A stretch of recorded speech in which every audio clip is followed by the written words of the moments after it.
crap on the run. You gotta run real fast, you gotta run real fast. Keep your eyes on the wave, never turn your back.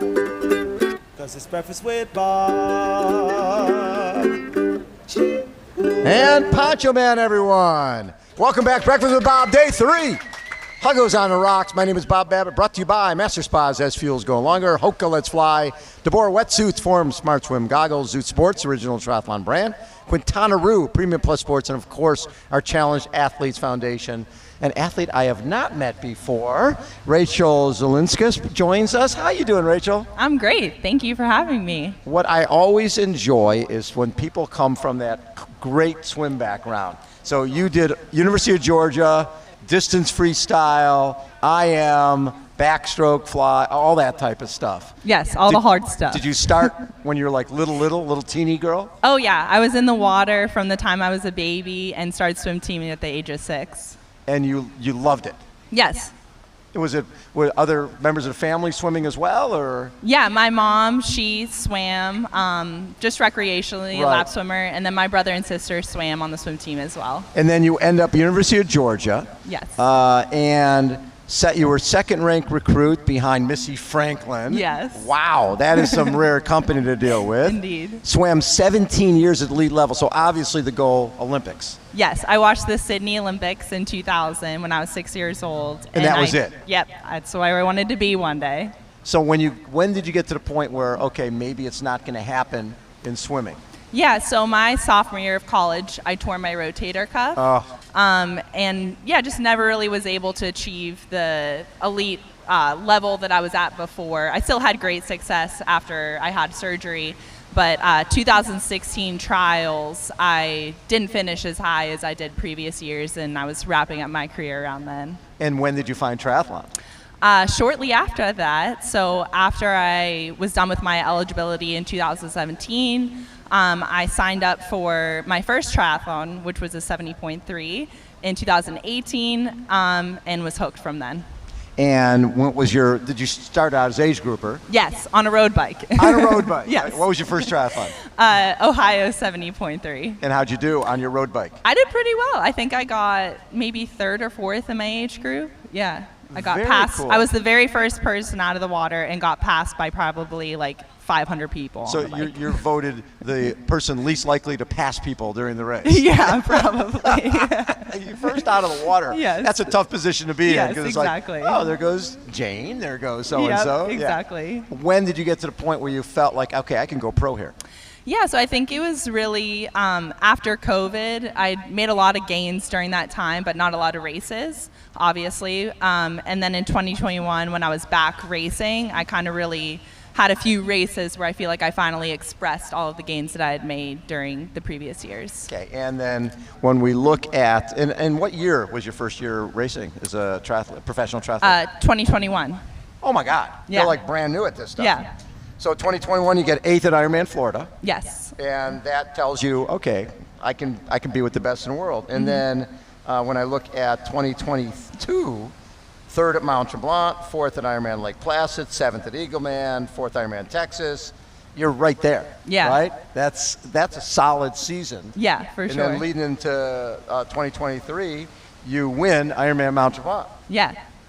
And it's a last edition Ironman Mont Tremblant, so you're going to be the last winner in the history yes. of that race. That's pretty cool. Yeah, it'll always be special to me. And in the meantime, though, between 2022 and 2023, I actually dealt with a really rough year of repeated stress fractures. That's not uncommon for people getting into the sport. Yeah. So I had to take a little bit of a break from racing. So to come back and have my first race back be a victory at a race that's really special to me, it was really cool. Right. And when you come here, this is the first time here? Yeah, so I qualified last year, and I came here on crutches.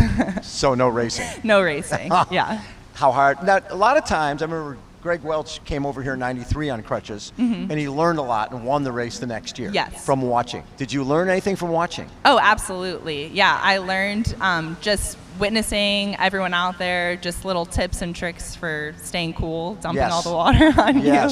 And just to be here and feel the energy, feel the heat, feel the pressure, just the whole vibe. I feel like I still banked that experience and will carry that with me this year. Okay, and what are your goals?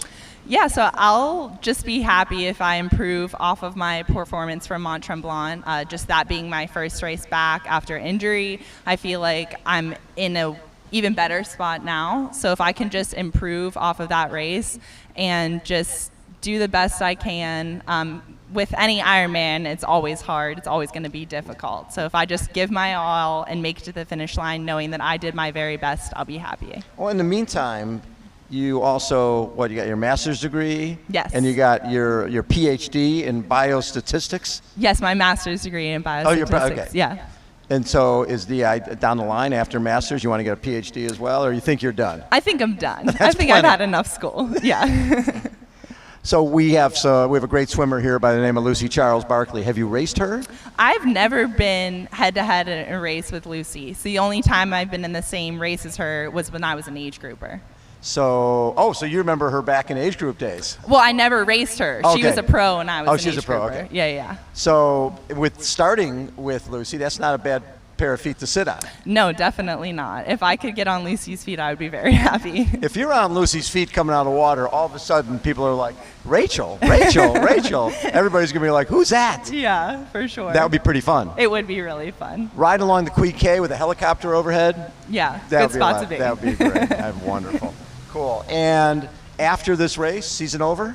We'll see. Yeah, Okay. This is my season really just got started I at know. Mont Tremblant. So Yeah. I have a lot of energy, a lot of motivation, and I'm excited to see how this goes and what we can do after. So really, this season was Ironman Mont Tremblant. Yeah, that's all I've done this year. That's cool. So when people look at PTO rankings, they see 262.